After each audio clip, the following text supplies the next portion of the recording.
24th of November 2024, the EV charging at public locations law came into force. And what that said was it was to simplify EV charging at public chargers.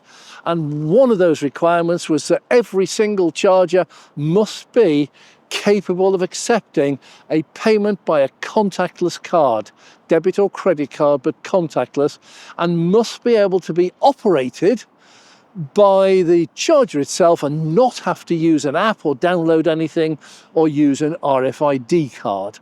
That was the law. It was passed way back on the 24th of November 2023. And the law said back then that by the 24th of November 2024, all public chargers must have contactless, must have the ability to operate it. And that means that if you're a public charging location, which this one is, we're at the Trafford Centre, Manchester, and this is a Tesla supercharger, open to all, and it's the Tesla V3 chargers. I'm going to come back to that in just a moment. This is one of those locations where legally, as of last Sunday, you could not open this to members of the public if they couldn't pay with a contactless debit or credit card, and they couldn't operate the charger without an RFID card or an app. We come here today just to verify what's going on, and of course, we don't have any contactless payment methods, and we don't have any ability to operate these V3 chargers without an app. The V3 chargers are the older chargers. They're about 5 years old now, and they are designed specifically for Tesla cars. And Tesla, we don't need a screen, we don't need contactless, we don't need anything. With a Tesla car, we literally plug in. Now, Tesla is a fully integrated and connected system. So the main Tesla computer talks to all the superchargers and all the cars and all the locations throughout the whole world. So with a Tesla as a car, you can go to any Tesla supercharger anywhere in the world, and all you do is you plug it in, and the car will tell the supercharger it's a Tesla and whose Tesla it is, and the supercharger will tell Tesla, yeah, let this car charge here. So for us, the law is irrelevant. We go to Tesla supercharger, we don't need an app, don't need a contactless, don't need a screen, don't need anything. We literally just reverse in, plug in, walk away. That's it. When you're not a Tesla, this gives you an issue because, for example, we have a, what do we have? We have a Lexus, we have a Ford Mustang Mach-E. Those are not interconnected with the communications, with the computer communications. So when the Mach-E plugs into a supercharger's got no idea whose car that is or how they're going to pay or any other method. So as a workaround a year ago, Tesla said, right, all we'll do is we'll give you an app. And the app will allow you to operate the charger. It's really simple. You download the app, totally free to download. When you get to a supercharger that's open to all, and they aren't all, by the way, but when you get to one which is, it will tell you, right, if you want to charge, which charger are you at? And every charger has a number on it, usually a number and a letter, 1A, 1B, 2A, 2B, etc. And you use the app then to first of all put your contact detail, your payment details into it, debit card, credit card, Apple Pay, Google Pay, whatever method you're using. And it also allows you to tell it which charger you're plugging into. So when you plug in, it knows which car it is and what you're doing. So all these other cars, the Mustang, the Lexus, the van, DPD van, we've got a Polestar there. They will all have an app, and that's how they operate them. And that's strange because on Sunday the 24th of November, last Sunday, 4 days ago, these became illegal. And yet here we are today, and they're being used. And when we look on the Tesla app, they're open to the public. And when we look on the website, they're open to the public.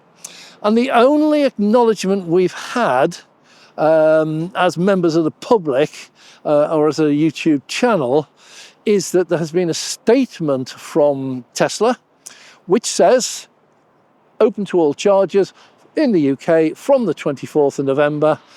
We will work over the next year to convert all of the locations to have contactless payments and to be able to operate without using an app. Hang on. This is exactly what was said 12 months ago, 24th of November 2023. The government gave all CPOs a year to install contactless payment methods. So I have to say here, Tesla's not the only one. There are other CPOs who don't have contactless and they are technically illegal. So these legally are illegal. You shouldn't be using them. Tesla should not be opening them to the public. However, there's been no official statement as to whether this is Tesla just saying, yeah, we know you gave that law, we didn't make it, we'll try better this year, and we'll see if we can do it by 2025. Just bear with us for the moment, just let us carry on as if nothing was wrong. And that's one alternative. The other alternative is that the government in the background is winding up and saying, you're now breaking the law. And tomorrow or next week, next month, the government's going to come down and say, look, we passed a law, you've broken it, shut these down until you put contactless. It does raise a question that the government hasn't said that. Tesla hasn't said the government has given them an extra year's extension. They've just said we're taking a year's extension, and during that year we will do our best to convert all these locations. So it's totally up in the air at the moment. And we could have a situation where next week the government says, you missed your chance, shut them down, don't open them up to non-Teslas. They go back to Tesla only. Now, as a Tesla only supercharger, right, it's not open to the general public. Therefore, it is outside of the 2023 law that came into force in 2024. You can have private chargers. You have them at workplaces. These are workplace chargers. You can restrict them to only your employees. If you've got any sense, yeah, you don't want everyone pulling in there. So if you operate a private charging network, you're outside of that law. You don't have to comply with anything. So Tesla at the locations where they are Tesla only, they don't need anything. They don't need to do anything, and they are fully operational. So we're waiting to get some official confirmation one way or another, either for Tesla to say, we went to the government, they said, yeah, take another year, don't worry about it, do your best, or whether the government is going to say, sorry, had your chance, you missed it, you're now breaking the law, shut them down. We have no definitive answer on this as yet. So we're waiting. We are trying to find behind the scenes which of those alternatives is going to happen. My own thought is, if Tesla's not the only one, then a number of CPOs are just going to carry on operating them, and the government's going to say, well, they're doing their best. Let's leave them to it. We'll give them another year. Poor dears, it takes a little while to do it. For these locations then, there is an alternative, and that alternative is to just rip all these out and put in the V4 chargers. And the V4 chargers, they do have a screen, and it's a screen that allows you to operate the chargers without an app.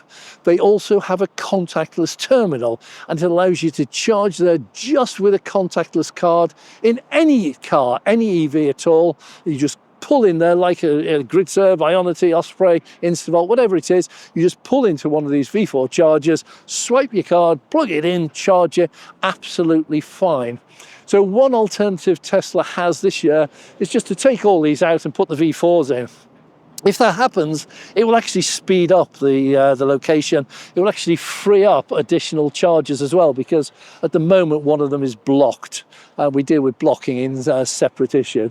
So that's one alternative. The second alternative is just to wait till next year and then say, oh, sorry, we weren't able to do it this year. We'll try better next year. We don't know where it's going. It's just a free-for-all at the moment, and that shouldn't be. If the government's passed a law, yeah, either enforce it or scrap the law. So that's it from the Trafford Centre, one of the busiest locations in the northwest of England, place you can guarantee there's a queue. But the nice thing is you've got an app, you've got a website, you know it's a queue here before you even set off. We set off from up in the Pennines, and we knew this was full. It said on the app, and it said on the screen, short wait 5 minutes. Really nice thing is Tesla does monitor all of these charges. They know the state of charge of every one of these cars, and they know how long they're likely to be here if they all charge up to the full amount, which they don't. So the Tesla knows, and we've been here for quite a while. When we arrived, there were 2 cars in a queue. They've been in and out on quite a continuous basis, and we're down to no cars in a queue. So very busy location.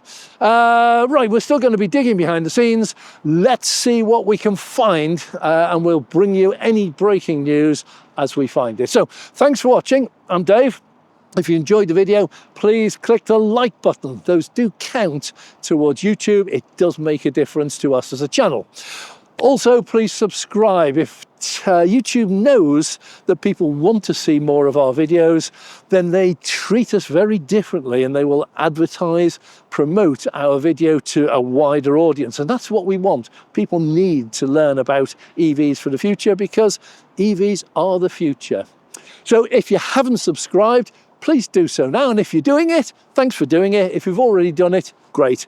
And a big mention to our Patreon members. Without you, we wouldn't be out here filming and doing these videos for you. So thanks very much to everyone. I'm Dave.